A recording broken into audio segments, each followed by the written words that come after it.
On December 29, 1890, in one of the final chapters of America's long Native American Indian Wars, the U.S. cavalry kills 146, mostly Lakota, Native Americans at Wounded Knee on the Pine Ridge Reservation in South Dakota.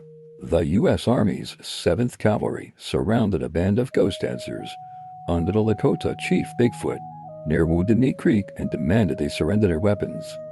As that was happening, a fight broke out between a ghost dancer and a U.S. soldier, and a shot was fired, although it's unclear from which side.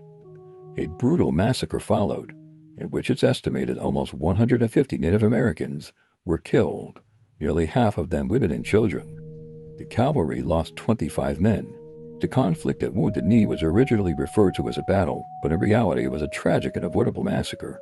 Surrounded by heavily armed troops, it's unlikely that Bigfoot's band would have intentionally started a fight. Some historians speculate that the soldiers of the 7th Cavalry were deliberately taking revenge for the regiment's defeat at the Little Bighorn in 1876.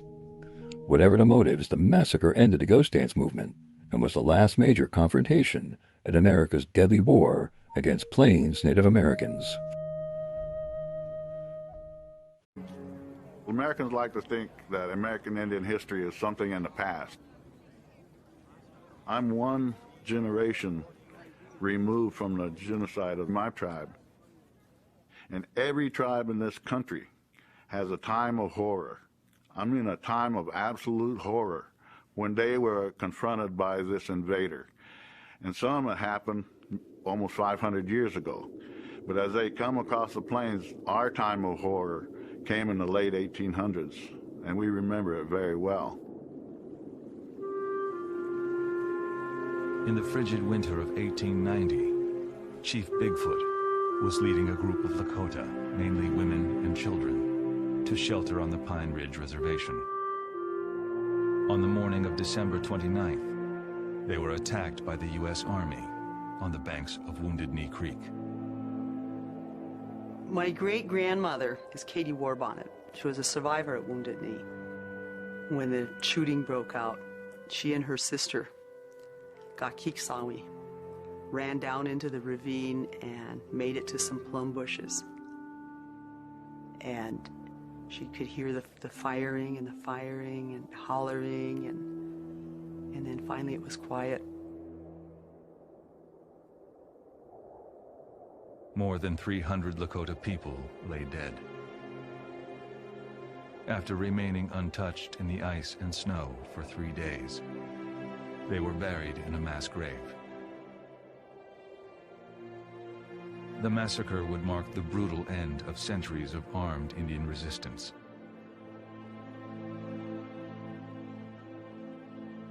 For those who came nearly 100 years later, Wounded Knee was sacred land.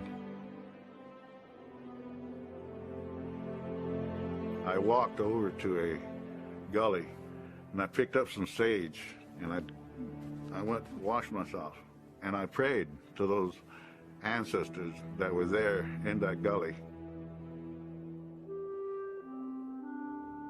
And I said, we're back. We have returned my relations. We belong.